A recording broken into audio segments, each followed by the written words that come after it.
मैं रिक्वेस्ट करूंगी mister Manoj जिज्ञासी CBO Bharat 24 और साथ साथ में डॉक्टर अनीता हाडा को कि वो मंच पर आए और साथ साथ में स्वागत करें हमारे पैनल डिस्कशन के तमाम पैनलिस्ट को जो हमारे बीच में मौजूद हैं। पैनलिस्ट के लिए आज हमारे बीच में मौजूद हैं Shri JK Sharma, additional director and GM RISL department of information technology and communication, government of Rajasthan. स्वागत है सर आपका आज भारत 24 के इस कार्यक्रम संचार से संवाद में। और इसी के साथ में मैं दूसरे पैनलिस्ट को आमंत्रित करना चाहूंगी mister Umesh Joshi, joint director DOIT&C। आपका भी बहुत बहुत स्वागत है सर भारत 24 के इस खास कार्यक्रम में। आज हम बांसवाड़ा के बारे में बात करेंगे, बढ़ते राजस्थान और उभरते राजस्थान के योगदान के बारे में बात करेंगे। और साथ साथ में मैं रिक्वेस्ट करूंगी हमारे तीसरे पैनलिस्ट मिस्टर सतेंद्र कुमार शाह जी को, एनालिस्ट कम programmer, district office DOIT&C Banswara. आपका भी बहुत बहुत स्वागत है सर भारत 24 के कार्यक्रम में। और आज चर्चा करेंगे तमाम उन पहलुओं के ऊपर, उन योजनाओं के ऊपर जिसकी वजह से राजस्थान लगातार बढ़ रहा है और लगातार उभर रहा है, और क्या कुछ संकल्प सरकार के द्वारा लिए जा रहे हैं 2030 तक राजस्थान को जो आज है उससे और ज्यादा बेहतर बनाने के लिए। बहुत बहुत शुक्रिया।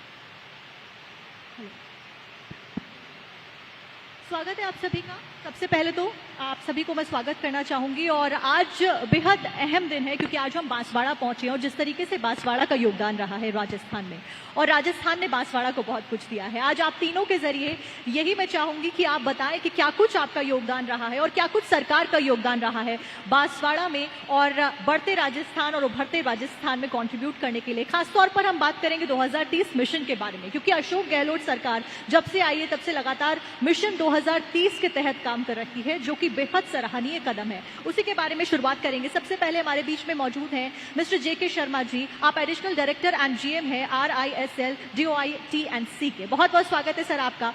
सबसे पहला सवाल तो मेरा आपसे यही रहेगा कि IT के क्षेत्र में कुछ किए गए नवाचारों के बारे में आप भारत 24 के दर्शकों को और तमाम हमारे बीच मौजूद मेहमानों को बताएं।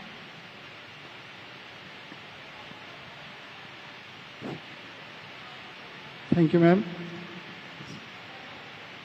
DOIT&C राजस्थान सरकार के जो IT विभाग है, इसने राजस्थान सरकार ने वैसे तो DOIT ने बहुत सारे प्रोजेक्ट्स किए हैं, पर जो प्रोजेक्ट सीधे जनता से रिलेटेड हैं, जो सीधे जनता से जो जनता के लिए एक इंटरफेस है, अगर मैं मोटी मोटी बात करूं तो राजस्थान सरकार जो हमारे सिटीजन्स हैं राजस्थान के, उनको जो बहुत बड़ा एक हमारा प्रोजेक्ट है जो सभी जानते हैं, ई-मित्रा, जो सर्विस डिलीवरी के लिए एक सीधे इंटरफेस है। करीब 80,000 प्लस कियोस्क हमारे, आपने ई-मित्रा सेंटर्स देखे होंगे राजस्थान के अंदर, हर गांव गली के अंदर, जहां पर कोई भी आम जन जाकर के और किसी भी सर्विसेज, करीब 690 प्लस सर्विसेज वो डिलीवर करते हैं वहां पर, और उन सर्विसेज के लिए वहाँ अप्लाई कर सकते हैं। हर सर्विसेज के लिए टाइमलाइन फिक्स है। जब भी कोई वहाँ पर अप्लाई करता है तो वो सीधे अधिकारी के पास जाते हैं, कंसर्न अधिकारी के पास में वो, और वहाँ पर टाइमलाइन है, उस टाइमलाइन के अंदर उनको सर्विस डिलीवर करना पड़ता है। और अगर वो सर्विस डिलीवर टाइमलाइन के हिसाब से नहीं होता है तो उसका ग्रीवेंस दर्ज कर सकते हैं आप राजस्थान संपर्क पर। 181 हेल्पलाइन एक ऐसी हेल्पलाइन है जो राजस्थान के लोगों के लिए है, जहां पर वो अपनी किसी भी तरह की समस्या को दर्ज कर सकते हैं। अगर उनको राजस्थान सरकार से कोई भी चीज़, कोई भी डिमांड, कोई भी उनकी ग्रीवेंस, कहीं पर भी उन्होंने कोई चीज़ अप्लाई किया है किसी भी विभाग के अंदर और उनका काम समय पे नहीं हुआ, तो वो 181 के माध्यम से, आज 181 के अंदर रोजाना 1 लाख से ऊपर लोग प्रतिदिन कॉल करते हैं। तो इतना बड़ा एक इंटरफेस जो है वो राज्य सरकार ने लोगों के लिए दिया हुआ है। इसके साथ ही 3 चीजें बहुत इंपॉर्टेंट है: सर्विस डिलीवरी, आपकी समस्याओं का समाधान, और दूसरा आप कहां से सूचना प्राप्त कर सकते हैं। अगर राजस्थान सरकार, मैं एक छोटा सा एग्जांपल दूं, जैसे PDS शॉप है, अगर किसी आदमी को चाहिए कि वो वहाँ पीडीएस शॉप पर गया और उसको कोई खाद्यान्न नहीं मिला या उसका जो आवंटन था वो नहीं हुआ पर्टिकुलर मंथ का, तो वो जाकर के जन सूचना पोर्टल पर देख सकता है कि मेरे जो शहर है, मेरा गांव, मेरा जो घर जिस जगह पर है उस एरिया की जो एपीएस शॉप है उसके अंदर इस माह कितना आवंटन हुआ है और मुझे क्यों नहीं दिया गया। तो ये इतना ट्रांसपेरेंट तरीके से जो है राजस्थान सरकार, डिपार्टमेंट ऑफ आईटी अपने आईटी टूल्स के माध्यम से ये सारी सेवाएं जो है वो सरकार को दे रही हैं। इसके साथ में आप देखिए कि कुछ बड़े प्रोजेक्ट्स जो राजस्थान सरकार के हैं जिनका अभी जो भी जिक्र हुआ, स्टार्टअप्स, जितने भी राजस्थान के बच्चे हैं जो कुछ अपना करना चाहते हैं, जो एंटरप्रेन्योरशिप में जाना चाहते हैं, कुछ अपना उद्योग लगाना चाहते हैं, अपना कुछ इनोवेटिव करना चाहते हैं, जिनका कुछ आइडियाज़ हैं, उन आइडियाज़ को वो साकार होते हुए देखना चाहते हैं, तो हमारे इनोवेशन हब हैं, हर डिविजनल हेडक्वार्टर्स पर हैं। और इसी साल हमने जोधपुर और पाली के अंदर आई स्टार्ट नेस्ट माननीय मुख्यमंत्री महोदय ने स्टार्ट किए हैं। टेक्नो हब जो करीब 300 से ज़्यादा की क्षमता रखता है जयपुर के अंदर, वहाँ पर हमारे मेंटर्स हैं। आप जिस फील्ड के अंदर आपके आइडियाज़ हैं, इनोवेशंस आप करना चाहते हैं, उसी फील्ड के मेंटर्स आपको वहाँ पर मेंटरिंग करते हैं, वो आपको आगे बढ़ने के लिए एक बहुत अच्छा प्लेटफॉर्म देते हैं। इसी के साथ में अभी हमारा एक Rajasthan institute of advance learning रियाल जो जयपुर के अंदर हम सेंटर बना रहे हैं, इसी तरीके से राजस्थान फिनटेक डिजिटल यूनिवर्सिटी जो जोधपुर के अंदर है। आजकल जो फिनटेक फिनेंशियल जो प्रॉब्लम्स हैं उसके अंदर टेक्नोलॉजी का कैसा यूज किया जाए, और इसके लिए बहुत सारे कोर्सेज हैं, उन कोर्सेज को डिज़ाइन किया गया और उन कोर्सेज के अंदर जो डिग्री डिप्लोमा वो फिनटेक यूनिवर्सिटी से जारी होंगी। तो ये एक राजस्थान सरकार और माननीय मुख्यमंत्री महोदय की एक बहुत बड़ी सौगात है। पूरे इंडिया के अंदर मैं कहूँ बहुत गिनी चुनी फिनटेक यूनिवर्सिटी तो मैं नहीं कहूँगा, कुछ MBA कॉलेज हैं जो फिनटेक के अंदर कुछ कोर्सेज कराते हैं, जबकि राजस्थान के अंदर ये एक डेडिकेटेड फिनटेक यूनिवर्सिटी जो है वो राजस्थान के लोगों के लिए माननीय मुख्यमंत्री महोदय ने दी है।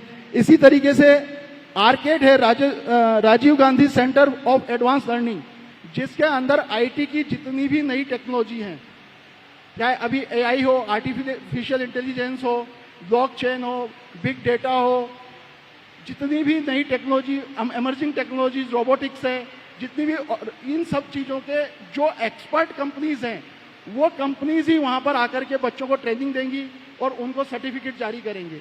तो ये कुछ इनोवेशंस हैं जो इसी माननीय मुख्यमंत्री महोदय के अथक प्रयास और डूइट के अथक प्रयासों से ये सब संपन्न हुए हैं। और ये सारे के सारे ऐसी चीज़ें हैं जो राजस्थान को बाकी प्रदेशों से IT के अंदर अग्रणी बनाती हैं। राजस्थान वैसे भी IT के अंदर अग्रणी है। हमारे यहाँ पर राजस्थान का जो डेटा सेंटर है वो Tier 4, वो 600 रैक्स है, मतलब पूरे इंडिया के अंदर किसी भी प्राइवेट कंपनी के पास भी इतना बड़ा डेटा सेंटर नहीं है जितना कि राजस्थान सरकार के अंदर है।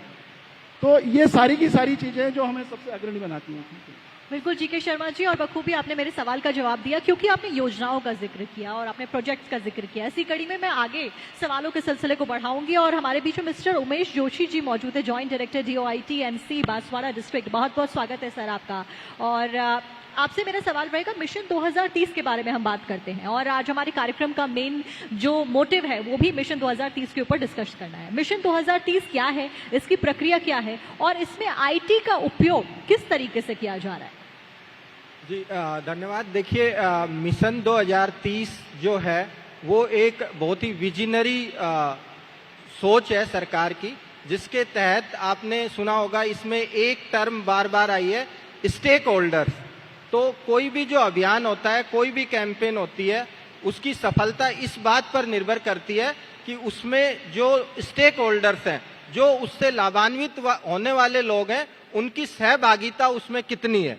तो इस मंशा को ध्यान में रखते हुए मिशन 2030 के तहत ये किया गया कि जितने भी स्टेक होल्डर्स हैं उन सब से सुझाव लिए जाएं। और चूंकि आज IT का दौर है और इस दौर में हर व्यक्ति के हाथ में मोबाइल है, हर व्यक्ति के पास इंटरनेट की पहुंच है, तो उसको ध्यान में रखते हुए माननीय मुख्यमंत्री महोदय की ये भी मंशा थी कि IT के जितने भी टूल हैं वो सब उपयोग में लिए जाएं, ताकि ज्यादा से ज्यादा नागरिक इसमें अपने सुझाव दे सकें और जब फाइनल, इसका जो फाइनल आउटकम है जिसको कल माननीय मुख्यमंत्री महोदय लॉन्च करने वाले हैं, वो है राजस्थान विजन 2030 दस्तावेज।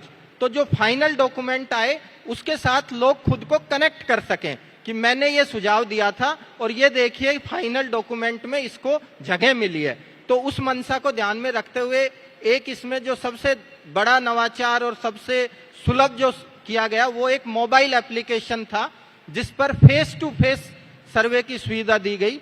और आप सबको जानकर हर्ष होगा कि लोगों ने इतना बढ़ चढ़कर उस सर्वे में भाग लिया कि 2 करोड़ से ज्यादा सुझाव पूरे राज्य से सर्वे के माध्यम से आए। उसके अलावा कुछ और हमने नवाचार किया आईटी के, आईवीआर में लोगों के पास कॉल जाती है और लोग उस कॉल के अगेंस्ट सुझाव देते हैं, वो भी हमने किया। हमने इंटरेक्टिव वीडियो के लिंक्स भेजे, उस वीडियो पर लोग वीडियो देखते देखते अपना सुझाव इनपुट कर सकते हैं। उसके अलावा 181 जो हेल्पलाइन नंबर है उससे प्रोएक्टिव कॉलिंग करवाई गई लोगों को कि आप इसमें अपना सुझाव दीजिए। एक मिशन 2030.rajasthan.gov.in वेबसाइट बनाई गई और उस पर भी आम नागरिकों को और जो सरकार के कार्मिक हैं उनको मोटिवेट किया गया कि वो अपने सुझाव दें। इन सारे प्रयासों और आईटी इंटरवेंशन से ये संभव हो पाया कि लगभग 2 करोड़ 25 लाख के करीब सुझाव प्राप्त हुए हैं। इन सुझावों की टेक्नोलॉजी का उपयोग कर स्क्रूटनिंग की गई। इनके आधार पर अलग अलग विभागों ने खुद का विजन 2030 दस्तावेज बनाया और इन सबको कंसोलिडेट कर राजस्थान सरकार का विजन 2030 दस्तावेज तैयार किया गया है, जो कि कल माननीय मुख्यमंत्री महोदय राज्य की जनता को रिवील करने वाले हैं, लॉन्च करने वाले हैं। तो इस तरह से आईटी इंटरवेंशन के माध्यम से मिशन 2030 को सफल रूप से एग्जीक्यूट किया गया। बिल्कुल, आपने बखूबी बताया किस तरीके से आईटी एक अहम किरदार निभा रही है। इसी कड़ी में मैं आगे सवालों का सिलसिला बढ़ाऊंगी। सत्येंद्र शाह जी हमारे बीच में मौजूद हैं और एनालिस्ट कम प्रोग्रामर है आप। सरकार के साथ में आपका योगदान भी बेहद सराहनीय रहा है। इस बीच में जब हम बात करते हैं राज्य सरकार की स्कीमों के बारे में, जब हम बात करते हैं आईटी सेक्टर के बारे में, मिशन 2030 के बारे में, तो राज्य सरकार की योजनाएं और पॉलिसीज जिसे हम कहते हैं वो आम जन तक पहुंचाने में आईटी का क्या योगदान है? Thank you madam.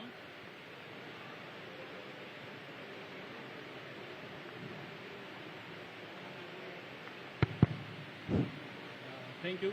राजस्थान की जो आईटी की योजना है हमारी, उसके पहुंचाने के अंदर जैसा सर ने बताया हमारे जितने ई मित्र कियोस्क होल्डर हैं उनका बहुत बड़ा योगदान है, क्योंकि यही एक कड़ी है जो जितनी भी आईटी की स्कीम है, क्योंकि पहले जो हमारे ग्राम panchayat level, village level, revenue village तक हमारे ई मित्र यहाँ बने हुए हैं, उन सब के माध्यम से सभी स्कीमें पहुंच रही है हमारी। दूसरा, जैसे पहले और उसका जो मॉनिटरिंग है, मॉनिटरिंग का टूल्स भी हमारे आईटी एप्लीकेशन के माध्यम से, जैसे आज अपन देखते हैं स्मार्टफोन जो वितरित हो रहे हैं हमारे, तो जैसे हमारे फिर बांसवाड़ा के अंदर 12 कैंप के माध्यम से स्मार्ट फोन वितरित किए जा रहे हैं। तो जैसे ही कैंप खत्म होते हैं आईटी टूल्स के माध्यम से मालूम चल जाता है किस कैंप में कितना हमारा वितरण हुआ है, कहाँ कितना पेंडेंसी रहा है। ये पूरी इसके अंदर हमारा आईटी बहुत ही इनिशिएटिव रहा है। इसी कड़ी में जीके शर्मा जी से मेरा सवाल रहेगा। सर, अभी आप जिक्र कर रहे थे 181 हेल्पलाइन नंबर के बारे में। जब हम बात करते हैं सुविधाओं के बारे में, तो इस योजना को, संपर्क योजना को किस तरीके से ग्राउंड लेवल पर लागू किया जा रहा है, जब हम बिल्कुल डायरेक्ट कनेक्शन की बात करते हैं जनता के साथ में? मैम, 181 सीएम हेल्पलाइन के नाम से जाना जाता है। और अगर हम बात करें कम्युनिकेशन की, तो हम जो यहाँ बैठे हुए हैं वो एक ऐसे युग से हैं जिसने पूरा पैराडाइम शिफ्ट देखा है। मतलब हम पोस्ट कार्ड, इनलैंड लेटर, फिर उसके बाद में टेलीग्राम, फिर उसके बाद में अगर हम आगे बढ़ें तो telephone booth, trunk call book कराना, पेजर, और फिर उसके बाद में मोबाइल फ़ोन और स्मार्टफोन, और अब जाकर के हम जो कम्युनिकेशन के नए साधन, अभी जो उमेश जी ने बताया, IVRS calling, interactive video calling और वॉइस बॉट। अब जो जमाना आ गया है वो आ गया है आर्टिफिशियल इंटेलिजेंस का। तो अभी 181 जो हेल्पलाइन थी ये 2013 के अंदर माननीय मुख्यमंत्री महोदय द्वारा स्टार्ट की गई थी, और जब ये केवल 20 सीट्स की एक हेल्पलाइन थी जो एक्सटेंडेबल थी 100 सीट्स तक, और उस टाइम ये हेल्पलाइन जो है सिर्फ इंफॉर्मेशन देती थी लोगों को कि अगर कोई भी सरकारी योजना के बारे में अगर जानकारी लेना चाहें तो वो उसके लिए वो जानकारी वहां से उपलब्ध हो जाती थी। पर 2013 से लेकर के और आज 2023 में 181 सीएम हेल्पलाइन जो 20 सीट से स्टार्ट हुई थी वो मोर देन 1000 सीट्स से आज चल रही है, और जितनी भी लेटेस्ट टेक्नोलॉजी है वो हम इसके अंदर इनकॉर्पोरेट कर रहे हैं। वॉइस बोट जिसमें एआई और एमएल का है, आर्टिफिशियल इंटेलिजेंस और मशीन लर्निंग। अभी जो 181 के फंक्शनलिटीज हैं वो प्राइमरीली तो जितने भी सिटीजन्स हैं उनके ग्रीवेंस के रिड्रेसल के लिए ये है, क्योंकि अगर कोई आदमी पोर्टल पर जाकर के ग्रीवेंस दर्ज करता है या ई मित्रा कियोस्क, ये भी एक माध्यम है कि वो ई मित्रा कियोस्क पे जाकर के अपनी ग्रीवेंस दर्ज कर सकता है, अपनी समस्या बता सकता है, वो किसी सरकारी विभाग में जाकर के बता सकता है, वो जहां पर भी जन समस्या कैंप लगते हैं वहां पर जाकर के अपनी समस्या बता सकता है।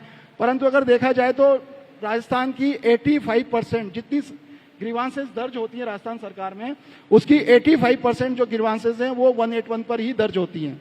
बाकी 15% में बाकी का हिस्सा है पोर्टल, मोबाइल ऐप, ये सब। उसका सिंपल सा रीजन ये है कि 181 पर कॉल करके समस्या का दर्ज कराना बहुत ही आसान है। दूसरा जो काम है, जितने भी गवर्नमेंट के सर्वे, मतलब जितने भी प्रोग्राम्स अभी आपके चल रहे हैं गवर्नमेंट के, उन गवर्नमेंट्स के प्रोग्राम को वाकई में वो धरातल पर सही जा रहे हैं कि नहीं जा रहे हैं, उनका रियलिटी चेक सर्वे, ये भी 181 का एक बहुत इंपॉर्टेंट प्रोग्राम है जो हम करते हैं। 181 के अंदर अभी करीब 1.25 लाख के करीब कॉल का ट्रांजैक्शन डेली होता है, और करीब 14 से 15,000 लोग जो हैं वो अपनी समस्याएं दर्ज कराते हैं। करीब 1 करोड़ 22 लाख के आसपास जो है अभी समस्याएं दर्ज की गई हैं, जिसमें से 97% जो है 97 से 98% समस्याओं का समाधान कर दिया गया है, जिसके अंदर करीब 70% लोग सेटिस्फाइड भी हैं। सेटिस्फेक्शन का मतलब यह है कि जितने भी लोग 181 पर समस्याएं दर्ज करते हैं उन सभी समस्याओं को ये मैम इस तरह से काम करता है कि हर विभाग ने अपने सब्जेक्ट्स आइडेंटिफाई कर रखे हैं कि आप किन किन सब्जेक्ट्स पर समस्याएं लेंगे, और उन सब्जेक्ट्स का टाइमलाइन फिक्स है और हर सब्जेक्ट के लिए अधिकारी फिक्स है। जैसे मैं अगर एग्जांपल दूं मनरेगा, तो मनरेगा के अंदर अगर किसी भी को आम व्यक्ति को कोई परेशानी आती है तो वो जैसे मेरे को मनरेगा के अंदर काम मांगा और मुझे काम नहीं मिला समय पर, तो वो उस समस्या को 181 पर अगर दर्ज कराता है तो वो सीधा विकास अधिकारी के पास जाती है, क्योंकि उस सब्जेक्ट को सबसे पहले विकास अधिकारी देखता है।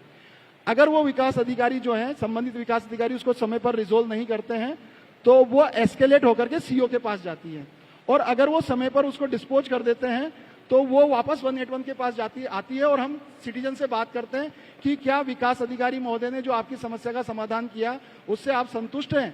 अगर वो कहता है कि हाँ मैं संतुष्ट हूं, तो उसकी समस्या का समाधान पूर्ण समाधान माना जाता है, अन्यथा उसका समाधान नहीं माना जाता। इस तरह से हर समस्या को किसी भी विभाग, जिस भी विभाग की वो समस्या होती है, उसके हेड ऑफ डिपार्टमेंट, उसके जो विभाग का विभागाध्यक्ष है वहां तक पहुंचाते हैं, और जब तक कि आम व्यक्ति संतुष्ट नहीं हो जाता तब तक उस समस्या का पीछा नहीं छोड़ते हैं। तो ये राजस्थान संपर्क एक ऐसा है कि अगर इसके अंदर समस्या का अगर उस किसी ने ग्रीवांस दर्ज कराई है तो ये माना जाए कि अगर वो रिजोल्व होने लायक है तो वो 100% वो ग्रीवांस रिजोल्व होती है, और इसके अंदर जो है लोगों का सेटिस्फेक्शन करीब 70% रहता है। ठीक है, और इसी कड़ी में उमेश जोशी जी क्योंकि हमारे साथ में मौजूद हैं, आप जॉइंट डायरेक्टर DOITC हैं, बांसवाड़ा को अच्छे से समझते हैं। इस बीच जब मैं बात करती हूँ 2030 मिशन की, तो 2030 के तहत प्राप्त सुविधाओं के अनुरूप जब हम कहते हैं तो राज्य के नागरिक IT के क्षेत्र में राज्य को 2030 में किस तरह से देखते हैं? जी बिल्कुल, देखिए जैसा कि आप जानते हैं कि इस तरह के कैंपेन में जो यूथ होते हैं उनका एक महत्वपूर्ण योगदान होता है, और जो यूथ हैं, हमारे युवा हैं, वो IT के क्षेत्र में काफी आगे हैं, तो उन्होंने बढ़ चढ़कर हिस्सा लिया इसमें, और लगभग 5000 से ज्यादा अच्छे सुझाव हमको प्राप्त हुए IT के क्षेत्र में। तो इस प्लेटफॉर्म पर उन सबको करना चर्चा संभव नहीं होगा, तो जो 4-5 कोर अच्छे सुझाव हमको मिले वो मैं आपसे साझा करना चाहूंगा। तो इन सुझावों को जब आप देखेंगे तो आपको पता लगेगा कि राजस्थान का जो यूथ है वो अब किस तरह की सोच रखता है। तो उसमें सबसे पहला सुझाव जो है वो है कि लोग चाहते हैं कि सर्विस की डिलीवरी ऑटोमेटेड हो कि, और उस दिशा में सरकार काम भी कर रही है। जैसे मैं आपको एक उदाहरण देना चाहूंगा कि यदि कोई वृद्ध जन है और वो 60 ईयर का हो गया, तो जैसा कि जन आधार हमारे यहाँ एक मास्टर डेटा है, उसमें पूरा मेटा डेटा रहता है, तो जैसे ही 60 ईयर यदि उसका हो गया तो वृद्ध अवस्था पेंशन का वो हकदार हो जाता है, तो उसको वृद्ध अवस्था पेंशन अपने आप मिलनी शुरू हो जानी चाहिए, जिसको हम स्वतः कहते हैं। तो इस दिशा में सरकार भी सोच रही है और ऐसे सुझाव जनता से भी काफी आए हैं कि जो भी बेनिफिट है वो लोगों को खुद मिलने शुरू हो जाए। उनकी पात्रता जो है वो सिस्टम तय कर ले, वो इंटेलिजेंस तय कर ले कि ये व्यक्ति उसके लिए पात्र है। एक और उदाहरण मैं देना चाहूंगा, जैसे कोई महिला यदि विडो होती है, तो जैसे ही जन आधार में उसका विडो का स्टेटस अपडेट होगा तो वो विडो पेंशन की हकदार हो जाती है। तो उसको कहीं ना जाना पड़े, कहीं अप्लाई ना करना पड़े, उसको खुद से ये सुविधा मिल जाए। एक जो दूसरा बहुत ही इंपॉर्टेंट जो आया है वो है कि आप सुनते होंगे आर्टिफिशियल इंटेलिजेंस और मशीन लर्निंग। ये बज पॉइंट है। आर्टिफिशियल इंटेलिजेंस क्या होती है कि सिस्टम खुद से सीखता है, यूज केस से सीखता है और उसका उपयोग करके कोई डिसीजन लेता है। तो काफी युवाओं ने ये कहा है कि डिसीजन सपोर्ट सिस्टम, निर्णय लेने के लिए जो व्यवस्था होती है, जो बड़े अधिकारी जिसको यूज करते हैं, वो एआई बेस्ड हो, कि सिस्टम सपोर्ट करे, एआई के हिसाब से कोई भी निर्णय लिया जाए, मशीन निकाल के दे कि इस लर्निंग की पॉजिटिव आउटकम्स क्या होंगी। तो उस तरह का भी एक आया है। दूसरा जो आया है आईटी एजुकेशन का जो इकोसिस्टम है उसको इम्प्रूव करने का। अभी जैसा आपको हमने बताया आरकेट, तो अभी क्या हो रहा है कि जो पास आउट होकर बच्चे निकलते हैं वो इंडस्ट्री रेडी नहीं होते हैं, तो वहां पर एक गैप है। उन्होंने एजुकेशन क्वालिफिकेशन ले ली, लेकिन अभी उनको फिनिशिंग चाहिए, कम्युनिकेशन स्किल्स की फिनिशिंग चाहिए, टेक्नोलॉजी का एक्सपोजर चाहिए। तो उसके लिए सरकार ऑलरेडी प्रतिबद्ध है। और आरकेट का जो अभी आपने वीडियो के माध्यम से लोगों को बताया था, उसमें आपको जानकर खुशी होगी कि विश्व की जितनी भी बड़ी आईटी कंपनियां हैं, उदाहरण के लिए ओरेकल, माइक्रोसॉफ्ट, एडोबी, जिनके नाम आप सुनते हैं, और उनके ऐसे सर्टिफिकेशन जो ग्लोबली रिकॉग्नाइज्ड हैं, ना केवल इंडिया में बल्कि पूरे विश्व में, वो सर्टिफिकेट बच्चों को आरकेट के माध्यम से करवाए जा रहे हैं। तो 2030 तक सरकार सर्विस डिलीवरी में ऑटो अप्रूवल का सिस्टम, आईटी के क्षेत्र में जो ट्रेनिंग और एजुकेशन इकोसिस्टम है उसको इम्प्रूव करने के लिए विशेष रूप से काम करेगी, जो कि जनता के सुझावों के आधार पर निकल कर आया है। धन्यवाद। बिल्कुल, और इसी के साथ में आप तीनों का बहुत बहुत शुक्रिया आज अपना समय निकाल कर आने के लिए। हमने जिक्र किया तमाम उन योजनाओं का सरकार के द्वारा जो चलाई जा रही हैं, जो आज बांसवाड़ा को एक डेवलप दिशा में आगे बढ़ा रही है। साथ साथ में बढ़ता राजस्थान और उभरता राजस्थान किस तरीके से महत्वपूर्ण हो जाता है, और आपका किरदार किस तरीके से अहम है इस गैप को ब्रिज करने के लिए जो कि सरकार और लोगों के बीच में मौजूद है। आपका शुक्रिया। और इसी के साथ में मैं रिक्वेस्ट करूंगी मिस्टर मनोज जिज्ञासी को, हमारे सीबीओ, के वो मंच पर आए और मोमेंटो दें। और आप सभी का बहुत बहुत शुक्रिया। Thank you.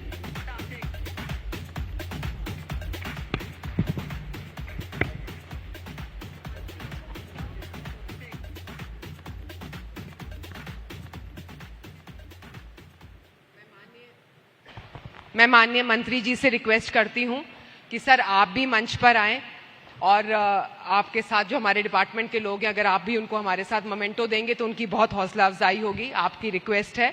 और मैं इसके साथ साथ त्रिवेदी साहब से रिक्वेस्ट करती हूं कि सर मंच पर आएं, और मेहता साहब भी कृपया मंच पर आएं।